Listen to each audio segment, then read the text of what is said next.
akan kita syafaat lagi dari akhir nanti. Pada hari ini, Bapak Ibu, Senin tanggal 30 Januari 2023, kita akan mengikuti serangkaian acara diseminasi berbagai pemahaman dan pengalaman penerapan budaya positif sebagai salah satu tugas calon guru penggerak oleh Ibu Etika Cahyani. Perkenalkan, saya Endang Susianawati akan bertindak sebagai moderator pada acara siang hari ini. Bapak Ibu, susunan acara pada kegiatan ini adalah yang pertama pembukaan, yang kedua penyampaian diseminasi yang dibagi menjadi 3 sesi. Yang pertama pemaparan materi budaya positif, yang kedua diskusi dan tanya jawab, yang ketiga refleksi dari peserta atau dari Bapak Ibu rekan guru, yang terakhir kesimpulan dan penutup. Baiklah, untuk mengawali acara ini, mari kita buka dengan bacaan basmalah bersama-sama. Bismillahirrahmanirrahim. Selanjutnya, acara inti yaitu diseminasi pemahaman dan pengalaman penerapan budaya positif yang dipaparkan oleh Ibu Etika Cahyani SPIMT. Jadi, Ibu Etika Cahyani SPIMT ini merupakan calon guru penggerak angkatan 7 Kabupaten Trenggalek yang berasal dari SMK Negeri 1 Wonolimo, sudah menyelesaikan paket modul 1.4. Yang terhormat Ibu Etika, kami persilakan.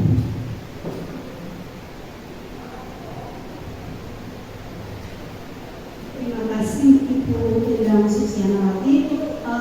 Bapak Ibu Guru SMK Negeri 1 Wonolimo, saya pertama kali terima kasih karena waktu panjenengan saya minta untuk diseminasi ini ya. Untuk pembukaannya seperti berita tadi ya, semoga kita selalu senantiasa di dalam lindungan Allah Subhanahu wa taala. Yang kedua, saya ingin merefleksi diri atau kita bersama-sama. Kita ini menjadi guru sudah belasan tahun, bahkan sudah puluhan tahun ini Bapak Ibu. Apa yang kita sudah laksanakan untuk anak-anak kita? Semuanya adalah untuk keberhasilan mereka. Ya.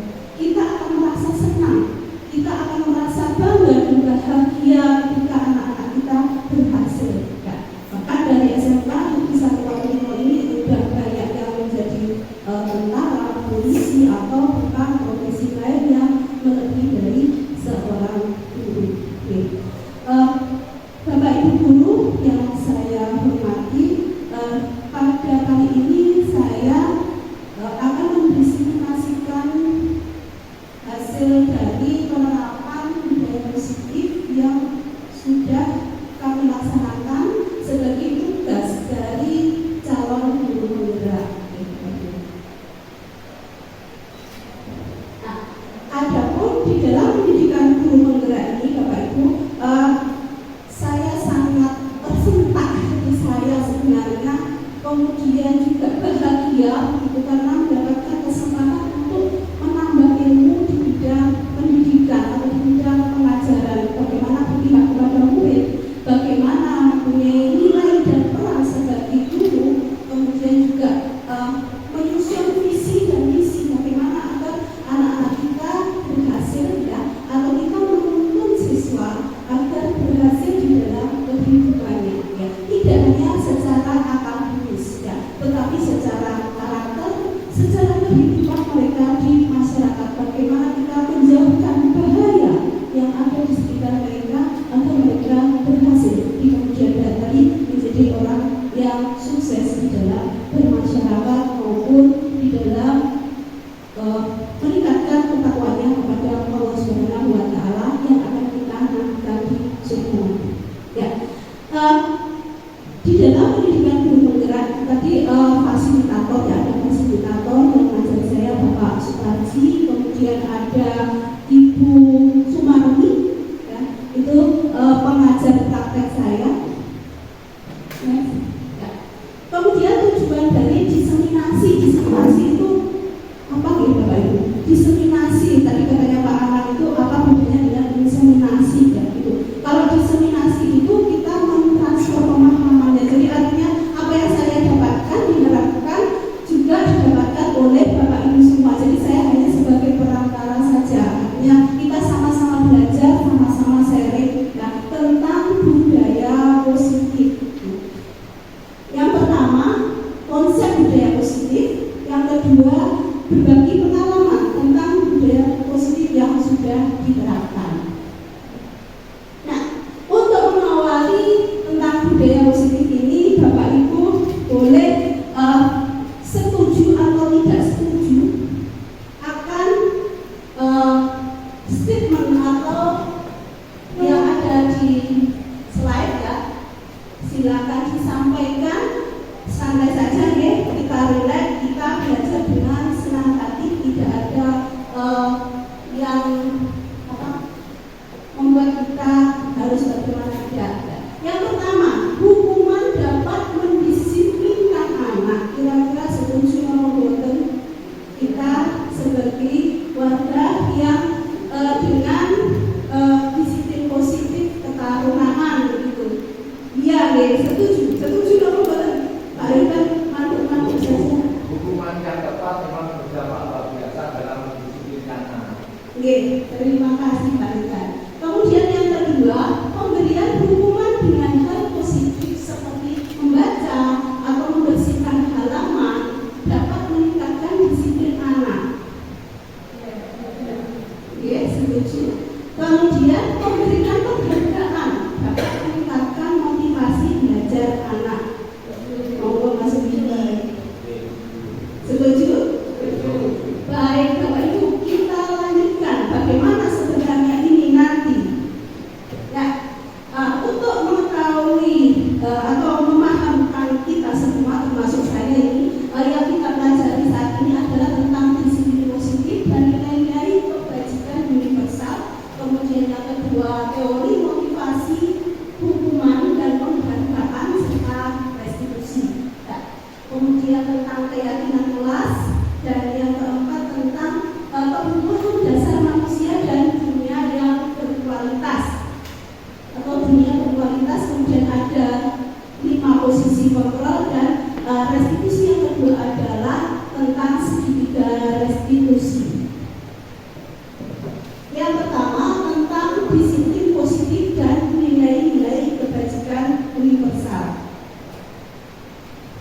Sekali kayaknya ini untuk lanjut Pak.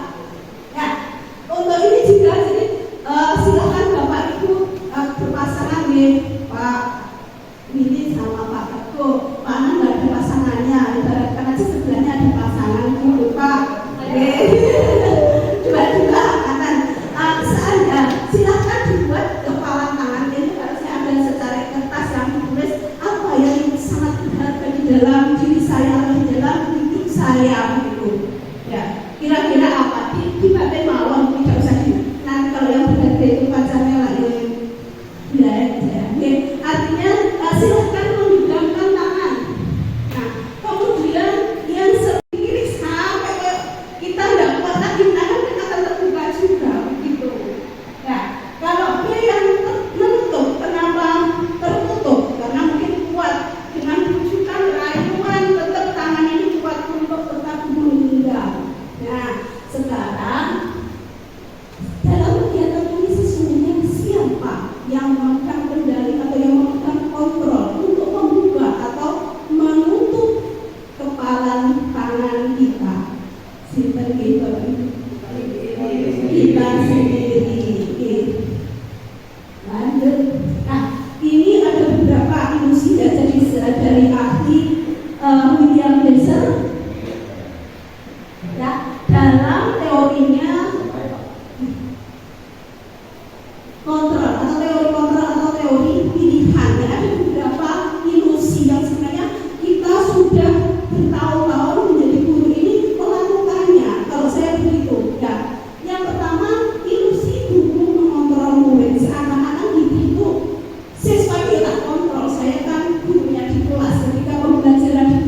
lakukan apa yang kita perintahkan, maka tidak akan terjadi. Jadi sebenarnya kalau bumi merupakan nomor itu masih merupakan ilusi kita saja sebenarnya. Kemudian yang kedua, ilusi bahwa kekuatan positif, efektif dan bermanfaat. Ya, di dalam waktu tertentu, Anda ini cantik sekali, nilainya sangat bagus, kemudian nanti kalau dapat nilai 100 saya kasih voucher atau saya kasih data internet ya gitu. Nah itu sebenarnya juga dalam waktu tertentu mungkin siswa akan sadar. Nah kalau saya tidak dikasih pulsa nanti saya tidak akan mengerjakan. Kemudian ilusi bahwa kritik dan membuat orang merasa bersalah dapat menguatkan karakter. Kalau saya mohon maaf mungkin saya sering uji ini dan ini ternyata lebih berbahaya, nanti akan tahu ceritanya. Saya sering begini, tidak mesaknya bapak ibu yang kasihan bapak ibu yang sudah cari uang, sudah susah payah mendidik kamu, tapi kamu gak belajar gitu. Ya. Ini akan nanti menyakitkan hati siswa. Siswa merasa gagal maksudnya. Siswa merasa gagal, oh ternyata aku ini tidak membuat orang tua bahagia gitu. Kemudian yang terakhir, ilusi bahwa orang dewasa memiliki hak untuk memaksa. Saya lebih dewasa dari siswa saya, dari murid saya, jadi saya mempunyai hak untuk memaksa kalian sebagai murid itu. Ya. Ya. Bermari berubah dari paradigma stimulus dan respon menjadi teori kontrol. Artinya yang tadi itu adalah merupakan paradigma stimulus respon. Contoh sebelumnya seperti ini. Realitas atau kebutuhan kita sama. Kebutuhan kita untuk ke sekolah mengajar itu sama. Untuk apa? Untuk mencerdaskan anak bangsa. Tapi ternyata menurut teori kontrol itu tidak. Ya, jadi realitas atau kebutuhan kita itu berbeda-beda. Ada yang ke sekolah untuk mengajar, yang ada dari rumah, ada yang sekolah untuk mengajar untuk mencari uang, ada yang untuk biar ketemu temannya. Ternyata berbeda kebutuhan kita. Kemudian semua orang melihat hal yang sama. Ya, ketika kita melihat sebuah permasalahan, misalnya di sekolah ada sebuah kejadian begitu, tentunya akan berbeda-beda dari sudut pandang yang berbeda. Tentunya sudah dipahami oleh Bapak Ibu guru semua. Kemudian perilaku buruk dilihat sebagai suatu kesalahan. Ya. Kalau anak misalnya datang terlambat yang paling, nah itu berarti anak-anak salah begitu. Kemudian yang di teori kontrol, semua perilaku itu mempunyai tujuan. Artinya nanti mungkin lebih digali lagi kenapa mereka terlambat gitu. Kemudian orang lain bisa mengontrol saya. Yang di teori kontrol hanya saya yang bisa mengontrol diri saya. Ya.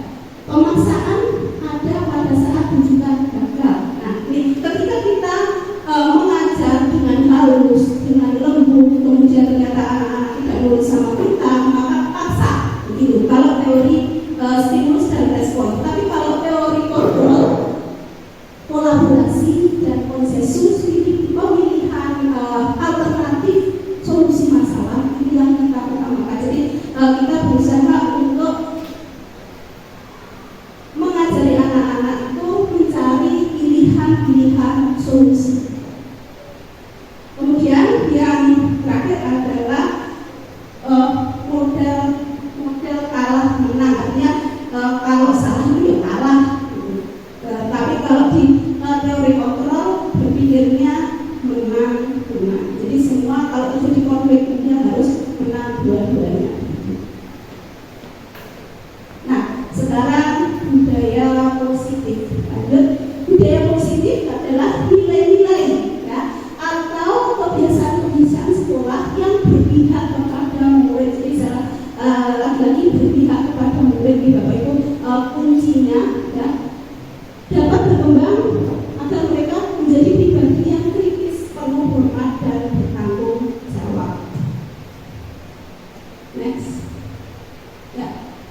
mengetahui tentang budaya positif atau disiplin positif yang kita gunakan, misalnya kita yakini di sekolah kita.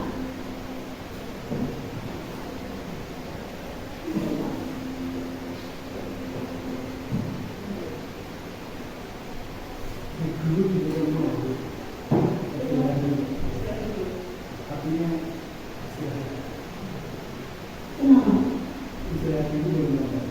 Oh ya, istirahat dulu. Dikat itu tadi mas.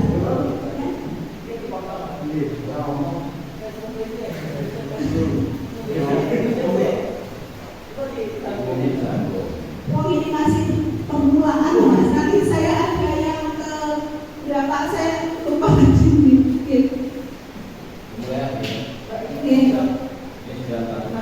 Nah, lanjut aja mas. Oke, tapi kalau yang ketiga, oke ini dulu Pak. Nah, udah. Sekarang ke disiplin. Kalau kita mengartikan disiplin itu apa? Kira-kira Bapak Ibu yang terlintas di benak kita, apa? Pak Willy, boleh saya tahu?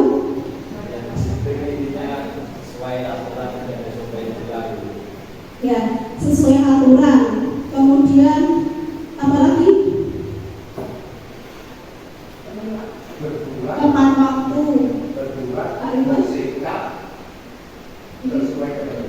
Berbuat bersikap sesuai ketentuan. Terus.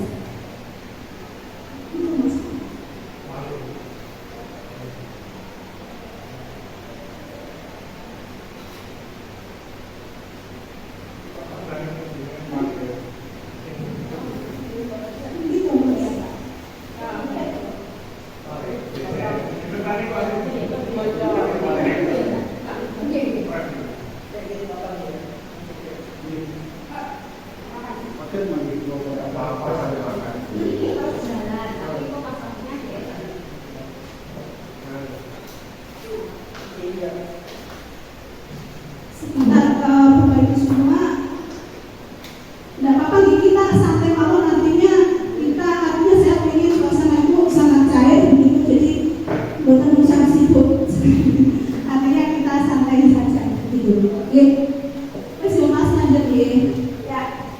Yang pertama disiplin dalam pandangan umum bukan tadi tata tertib, kemudian lagi kepatuhan bersifat sesuai dengan aturan begitu ya. Kemudian juga disiplin tepat menggambarkan kepatuhan begitu ya.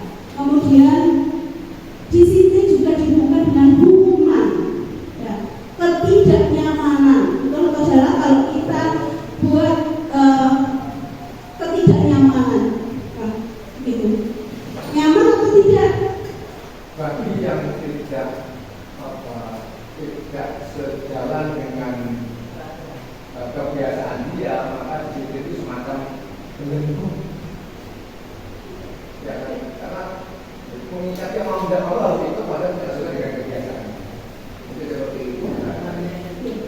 Oke, terima kasih Pak Ridwan.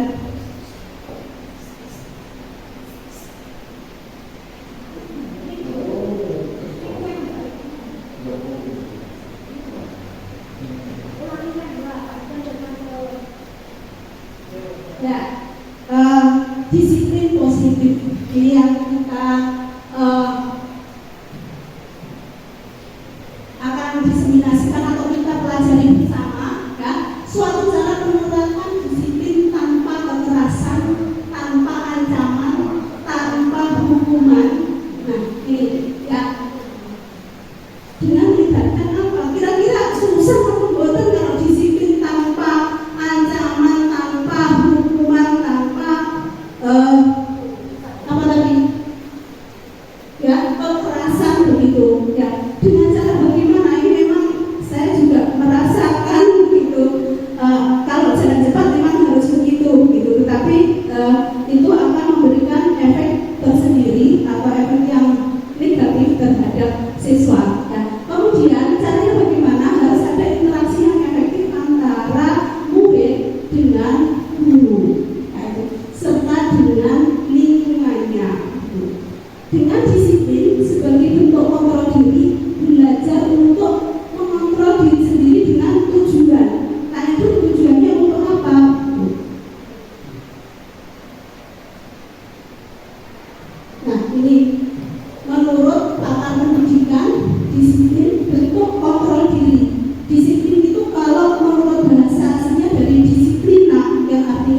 belajar sebenarnya. Dan juga yang artinya murid, ya, arti atau pengikut. Jadi untuk mengikuti sebuah aturan kita harus tahu betul, paham betul apa itu aturannya. Ya. Kemudian tujuannya untuk apa aturan tersebut? Gitu.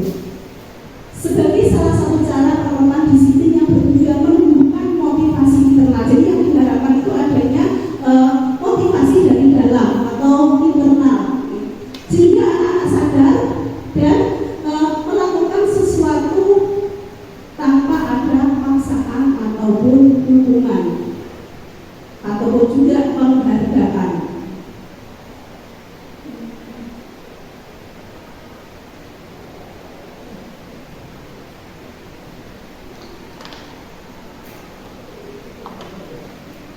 Nah, tujuan disiplin positif tadi sudah ya, untuk menimbulkan motivasi intrinsik, karena motivasi intrinsik itu berdampak panjang, ya, tidak terpengaruh adanya hukuman atau adanya hadiah. Ya. Karena apa? Karena mereka menjunjung nilai-nilai kebajikan yang sudah mereka yakini peraturannya itu seperti apa, tujuannya untuk apa, manfaatnya nanti untuk saya itu untuk apa.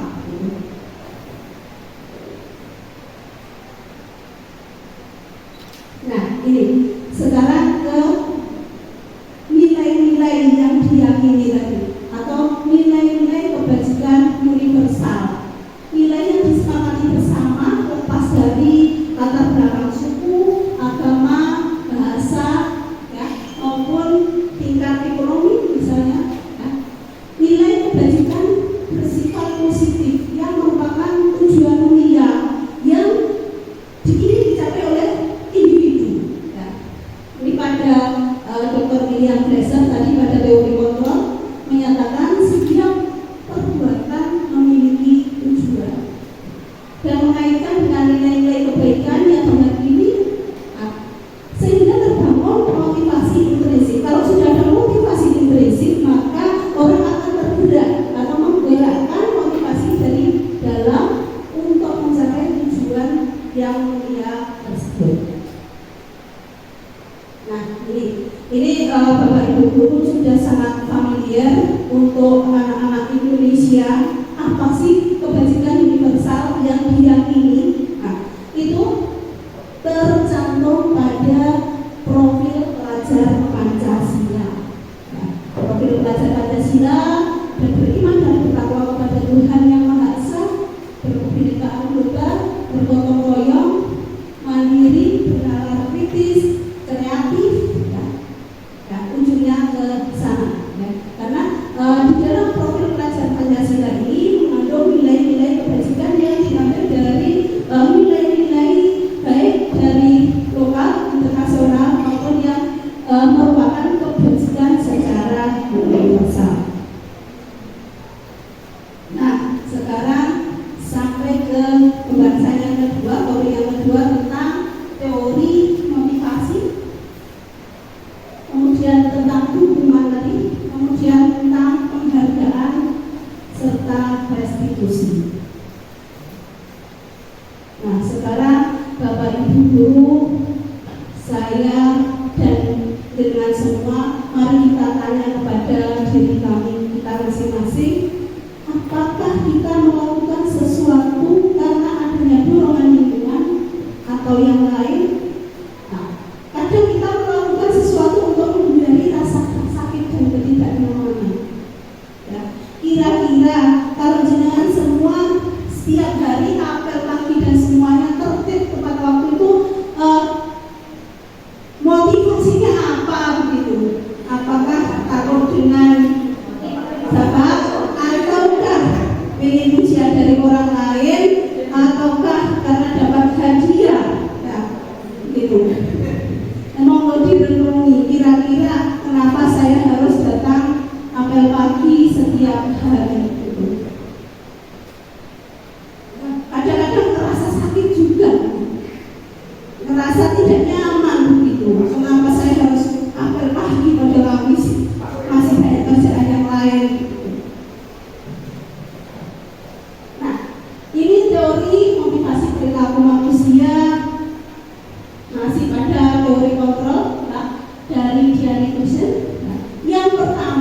adalah untuk menghindari kenyamanan, ketidaknyamanan atau hukuman. Nah, dan ini termasuk motivasi eksternal, karena yang mengontrol menjadi orang lain. Kita tidak nyaman, makanya saya datang tepat waktu, gitu, karena tidak nyaman kalau tidak datang tepat waktu. Kemudian biasanya orang ini akan, ya tadi pertanyaannya, apa yang akan terjadi apabila saya tidak melakukannya? Jika saya tidak apel lagi, maka Bapak Ibu semua akan tahu apa yang terjadi. Cacat kalau betul. Kemudian yang kedua, untuk mendapatkan imbalan dari orang lain atau dari institusi. Kalau dulu saya pernah itu, maaf ya Pak Ridwan, dulu yang mengumpulkan RPP itu dapat ribet dari Pak Ridwan yang mengumpulkan RPP pertama. Saya sedang ngomong gitu. Ya, ini juga masih motivasi eksternal, karena kita dikontrol oleh orang lain, oleh hadiah tersebut. Kalau tidak ada hadiah, maka bisa jadi kita tidak mengumpulkan tugas kita. Yang ketiga, untuk menghargai diri sendiri. Jadi saya ingin menjadi orang yang tertib. Saya ingin menjadi orang yang sukses di dalam menata diri saya sendiri. Kemudian saya ingin menjadi menghormati orang lain. Tentunya yang kita yakini bersama peraturannya, yang kita sepakati bersama, menghargai, ya. Kemudian ini adalah merupakan motivasi internal. Jadi saya datang apel pagi karena saya ingin tertib, karena saya menghargai diri saya sendiri. Nah, ini tentang penghargaan. Ya, penghargaan itu ternyata menghukum. Gitu. Nah, yang pertama, pengaruh jangka pendek dan jangka panjang. Pada jangka pendeknya akan senang karena mendapatkan penghargaan. Pada jangka panjangnya kadang kita tidak selalu melakukan apa yang harus dilakukan, ya, artinya terjadi ketergantungan. Kemudian penghargaan yang menghukum seperti tadi, misalnya ada yang didapat hadiah karena selalu tertib, selalu datang pagi ada yang dapat hadiah. Kira-kira yang tidak dapat hadiah itu ngomel atau boten meskipun hanya di dalam hati, gitu, karena di dalam hati itu sudah diketahui ya sebenarnya, ya. Gitu. Kemudian penghargaan mengurangi ketepatan. Ini dari penelitiannya Wilson tadi, bahwa dia melakukan percobaan yang karyawannya, ada seorang karyawan perusahaan dikasih pekerjaan yang sama, kemudian akan dijanjikan kalau kalian mendapatkan ini, maka kerjakan tepat waktu sesuai dengan target. Nah, ternyata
kepada semua murid secara bergantian.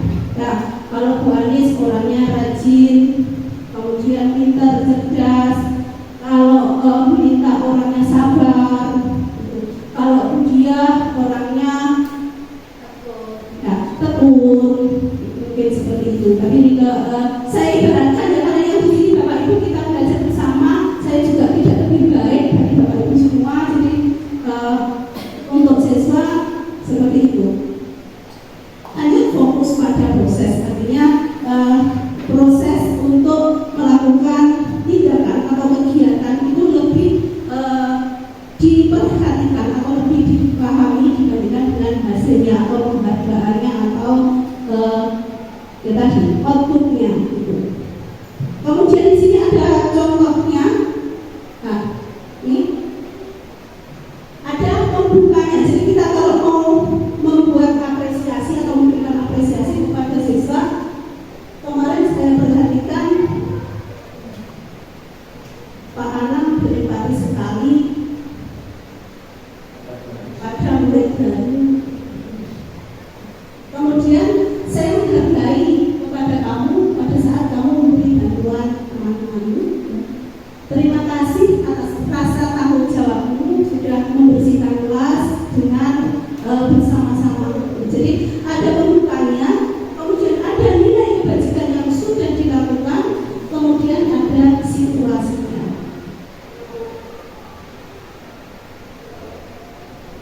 Konsep hukuman, konsekuensi, dan restitusi.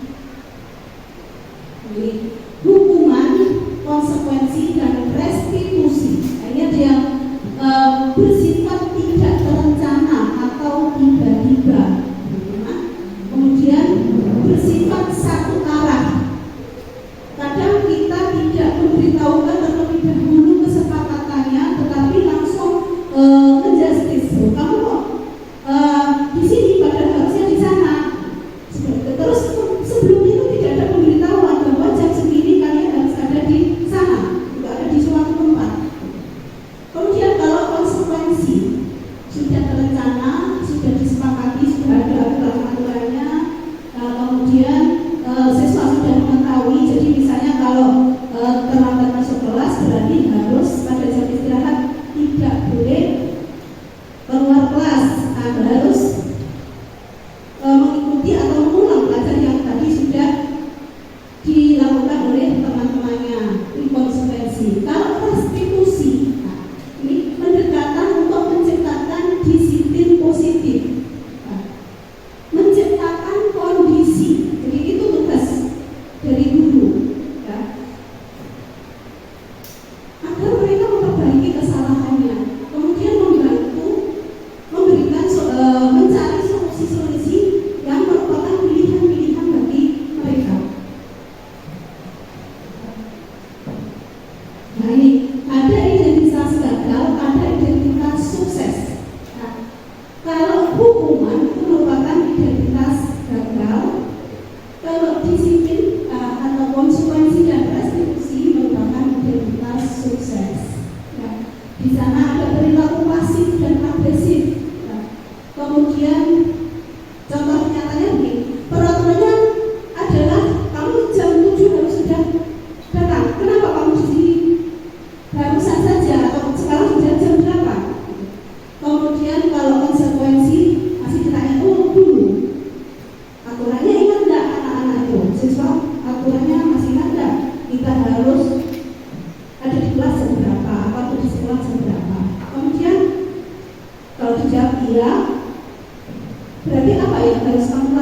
peraturannya begini, maka konsekuensinya harus begini.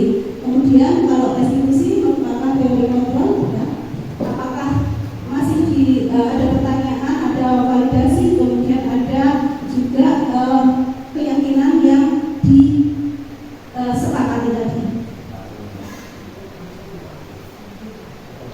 Nah, oke, next aja. Nah, ini aja. Oke, Bapak Ibu, bisa dicermati, dimencatat 100 kali di dalam buku kalimat saya tidak akan terlambat lagi. Nah, karena terlambat di sekolah, maka dia harus menulis 100 kali. Itu termasuk hukuman, konsekuensi, maupun restitusi. Kira-kira konsekuensi hukuman, ya. Jawabannya ada di sini, Bapak. Lari mengelilingi lapangan basket 2 kali karena terlambat hadir di sekolah. Nah, itu hukuman. Karena apa? Dia lari itu tidak berkaitan dengan hadir di sekolah. Gitu. Kalau diselain dengan yang terakhir itu, lari mengelilingi lapangan basket 2 kali karena terlambat 10 menit untuk pelajaran PJOK. Tentang keyakinan kelas, keyakinan kelas adalah sebenarnya peraturan ya, kesepakatan. Jadi kalau kita ingin membuat, sebenarnya bilang peraturan itu sudah agak sekarang keyakinan atau kesepakatan. Jadi harus melalui tahapan-tahapan. Di antaranya adalah curah pendapat. Jadi semua anggota, semua warga sekolah harus tahu sampai detail peraturannya itu atau kesepakatan atau keyakinan kelas itu. Ini contohnya ada peraturan, nanti semuanya harus tahu nilai kebajikannya apa. Misalnya kembalikan barang ke tempatnya, nilai kebajikannya apa? Kira-kira ya. Kalau dilarang mengganggu orang lain, sebentar, ada jawabannya tidak di sini. Ya, kembalikan barang ke tempatnya itu tanggung jawab. Kemudian dilarang mengganggu orang lain, menghargai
ibaratkan ini 5 gelas, kita semua coba merenung ya,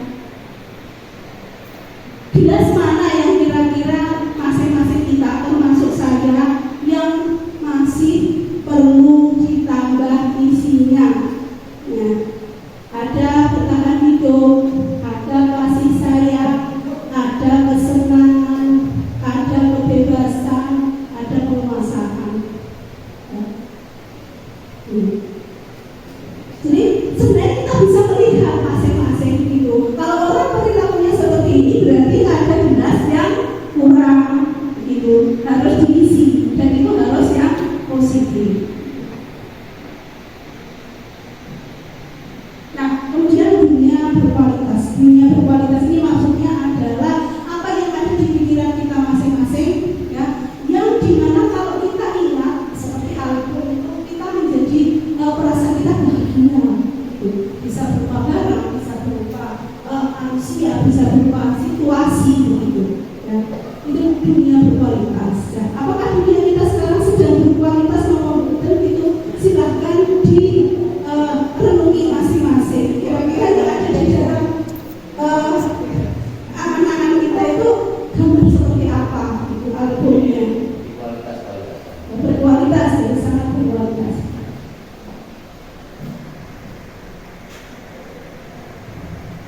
Ya. Ini bagaimana kira-kira murid kita, guru-guru kita, warga kita, saya sendiri meletakkan sekolah dan pengalaman mereka di sekolah di dunia berkualitas maupun dunia yang mana? Silakan. Lanjut, terima teori kontrol dan lagi. Ya, kita sebagai pemimpin pembelajaran itu menurut teori kontrol ada 5 posisi ya. Ada posisi penghukum, ada posisi membuat orang merasa bersalah ya. Ada posisi sebagai teman, ada posisi sebagai pemantau, ada posisi sebagai manajer ya. Mungkin Bapak Ibu semuanya sudah tahu sebagai penghukum itu seperti apa kan, dengan nada yang tinggi, membentak. Kemudian kalau membuat orang merasa bersalah seperti tadi sudah. Kemudian sebagai teman, nah biasa saja lah, silakan masuk. Kalau mau terlambat nanti saya ajari keluarnya di mana atau yang keterlambatanmu seperti apa gitu. Kemudian sebagai pemantau, aturannya seperti apa itu tadi, yang konsekuensi tadi. Nah, kemudian kalau sebagai manajer, murid meletakkan dirinya sebagai individu yang positif dalam dunia berkualitas tadi dengan motivasi intrinsik yang diharapkan. Nah ini saya contohnya saya kecewa sekali dengan kamu. Ini kira-kira mendukungkan yang merasa bersalah. Kemudian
kalau menurut teori dari bukunya tadi atau dari buku, jadi orang yang bahagia biasanya mengevaluasi dirinya sendiri.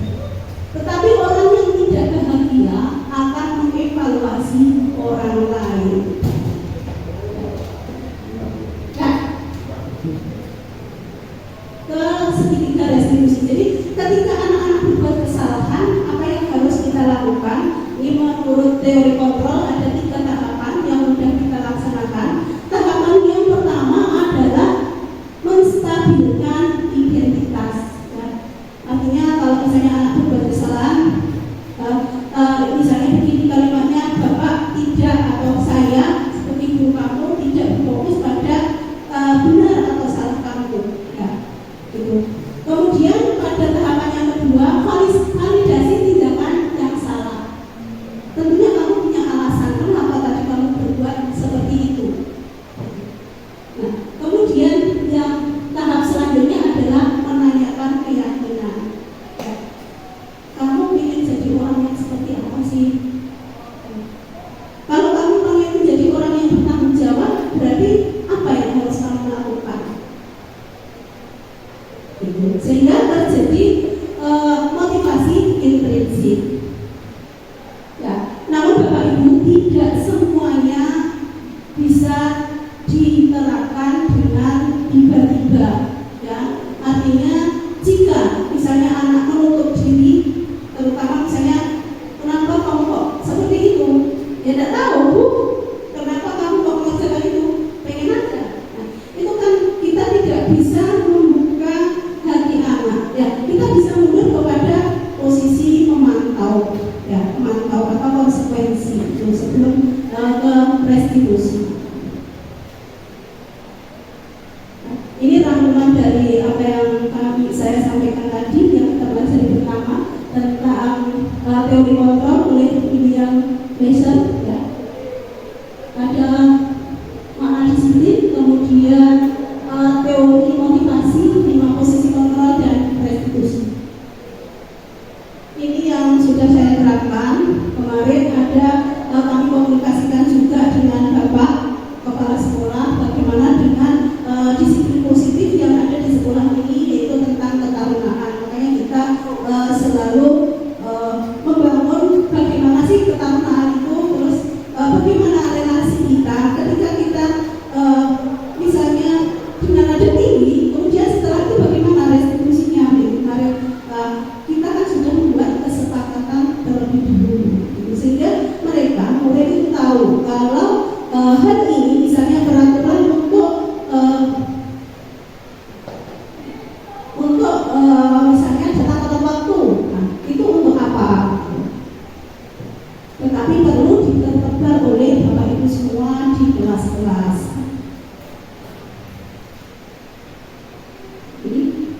Ini yang saya ambil kemarin adalah saya sebenarnya pengen ini kembali budaya seperti zaman kita dulu dan nantinya, ya, ada senyum, hormat dan sapa atau SHS. Ya.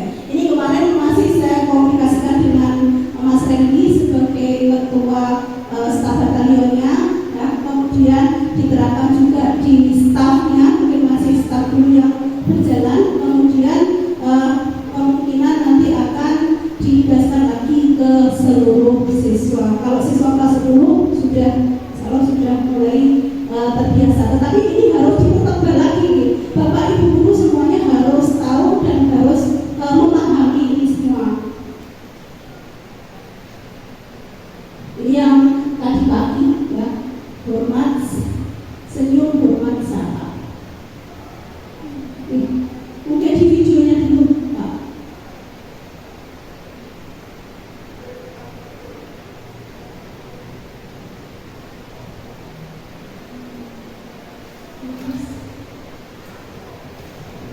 Langsung video yang kedua mungkin. Ini saya sebenarnya hanya mau menunjukkan restitusi, ya, tahapan-tahapan restitusi yang saya lakukan di kelas saya ketika anak-anak main HP dalam jam pelajaran saya. Kemudian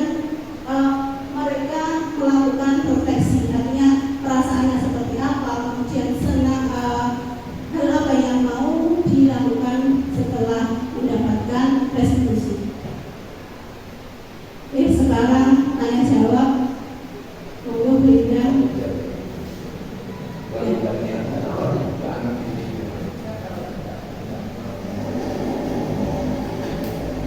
Terima kasih kepada ternyata memang perlu banyak aplikasi untuk budaya positif kita.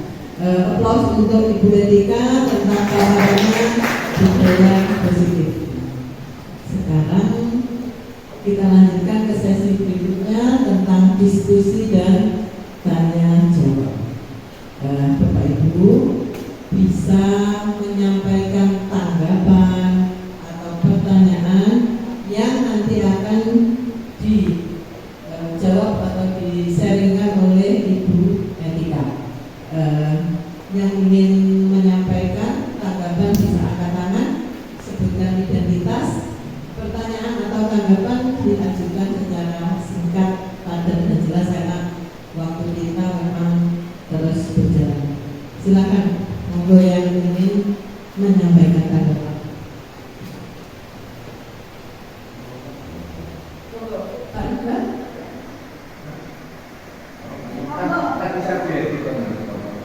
Oke. Monggo.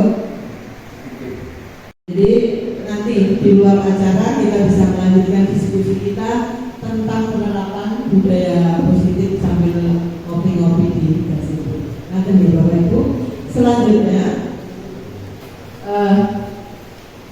sesi berikutnya adalah refleksi dari Bapak Ibu guru yang ada di sini. Untuk itu kami persilakan Ibu Dian Pertanian SPI memberikan refleksinya. Terima kasih Bapak. Materi yang sangat menarik sekali, sangat bagus, sangat bermanfaat untuk kita semua. Materi mengenai penerapan budaya positif, menurut saya di sini adalah materi yang mampu untuk membentuk karakter siswa yang lebih baik, yang lebih positif, sehingga ini arahnya sesuai dengan profil pelajar Pancasila. Di sini insya Allah karena materi ini sangat bagus, sangat bermanfaat untuk kita semua, khususnya saya. Ke depan saya akan berusaha semaksimal mungkin untuk melaksanakan, menerapkan budaya positif dari Bu Etika yang diajarkan hari ini, karena itu memang sangat bagus sekali materinya. Terima kasih, mungkin cukup dari saya.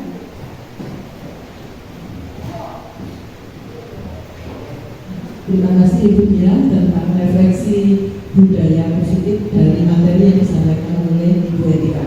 Bapak Ibu yang berbahagia, terakhir adalah tentang kesimpulan dan penutup.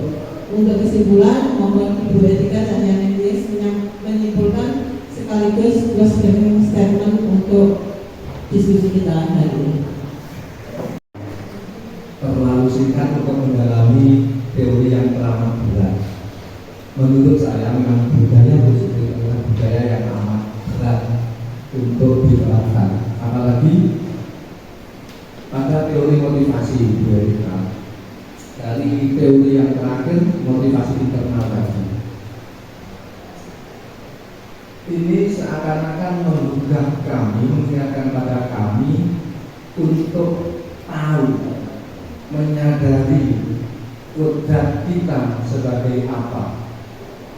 Karena yang kami tangkap adalah menghargai diri sendiri. Kata-kata menghargai diri sendiri itu masih abstrak. Pertanyaannya bagaimana agar kita bisa menghargai diri sendiri? Sikapnya seperti apa yang menunjukkan sikap menghargai diri sendiri? Kalau saya boleh berpendapat, yang saya rasakan adalah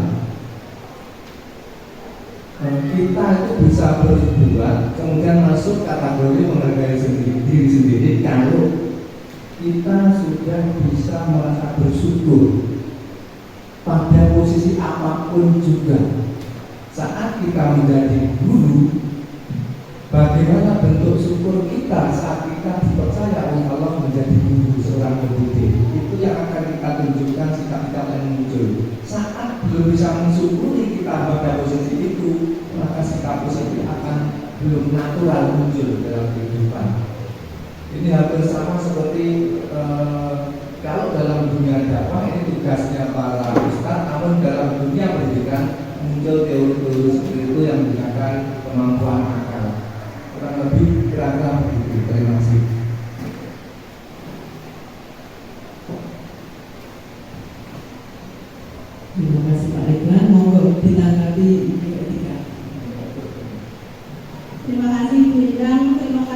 Iban, sebenarnya kalau kita mau jujur Bapak Ibu, semua aturan itu atau teori-teori tersebut sudah ada di dalam keyakinan atau iman kita masing-masing. Yang saya tangkap dari Pak Iban, saya setuju sekali. Ini ada Ustadz juga, Ustadz sudah sangat memahami sebenarnya akan teori yang sudah kita sharingkan bersama atau kita pelajari bersama, itu tentang motivasi intrinsik, kemudian tentang keyakinan atau kesepakatan.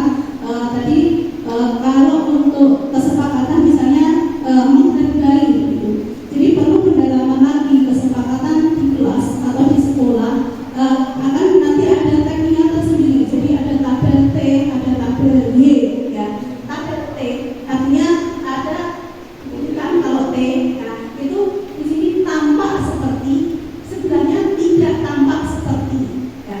Misalnya di sini tampak seperti, itu isinya selalu datang tepat waktu.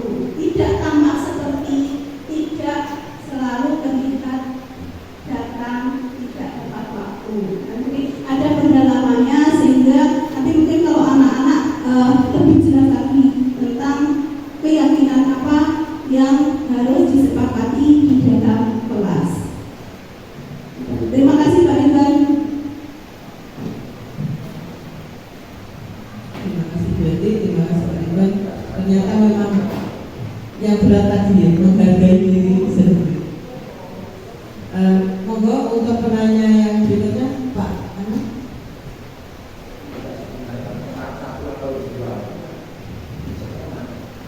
Terima kasih untuk materi Bu Eka. Jadi sungguh teori yang luar biasa untuk menerapkan budaya yang positif. Ini kalau menurut hemat saya, kita masih, kalau dalam tokoh pewayangan ini berada pada ada konco kiwo atau konco tengah. Jadi kita masih berada pada istilah konco tengah. Padahal untuk menerapkan budaya positif ini kita harus tahu seberapa kekuatan konco kiwo. Artinya kalau kita menerapkan budaya di sekolah untuk diajak positif, kita harus tahu seberapa kekuatan yang mengarah kepada negatif. Karena ini harus balance, dan kalau berhasil memang positif harus berada di atasnya.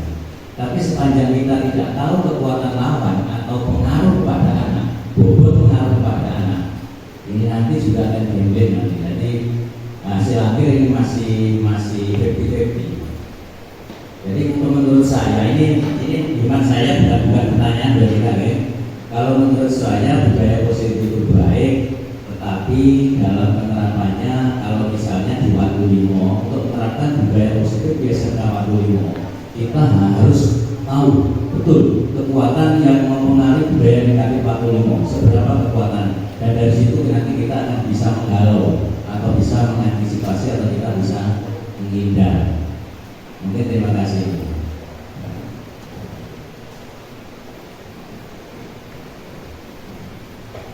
Terima kasih Pak Ana. Ada tambahan?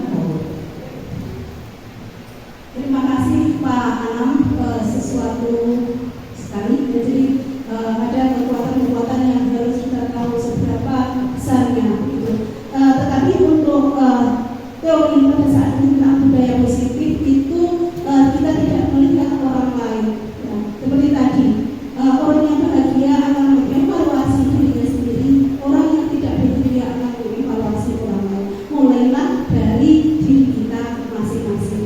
Seandainya masing-masing diri ini, misalnya ada 10 orang kita, tapi pasti ada satu yang menolak, ya. Tetapi ada 9 yang menerima, gitu. Insya Allah kalau kita mengevaluasi diri, 9 orang yang mengevaluasi diri, berarti kekuatan itu semakin bertambah dan bertambah. Terima kasih Pak Anam.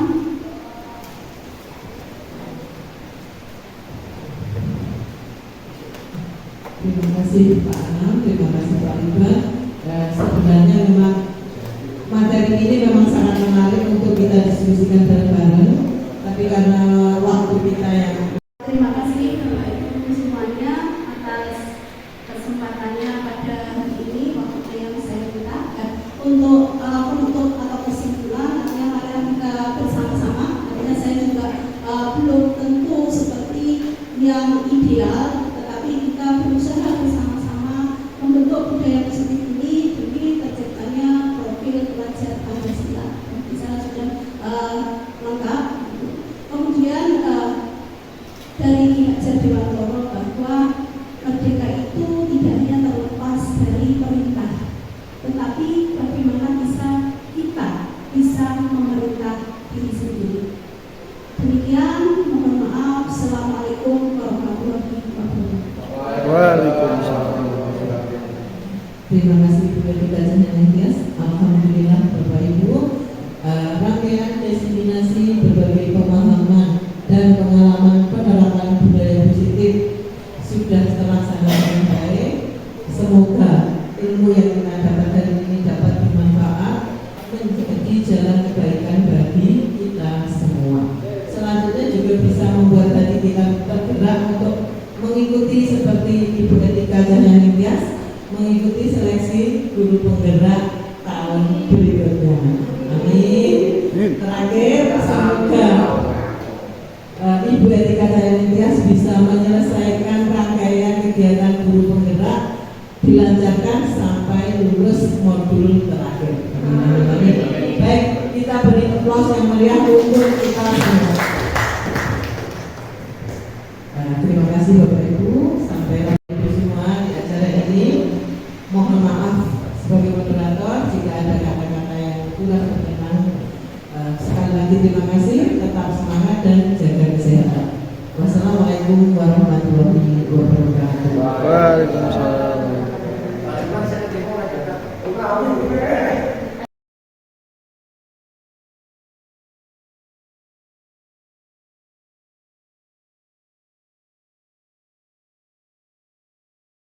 Ketika saya melanggar kesepakatan kelas, saya ditegur tanpa merasa tertekan atau tersakiti, sehingga saya senang dan termotivasi untuk terus mengikuti pembelajaran yang lebih baik di kemudian hari.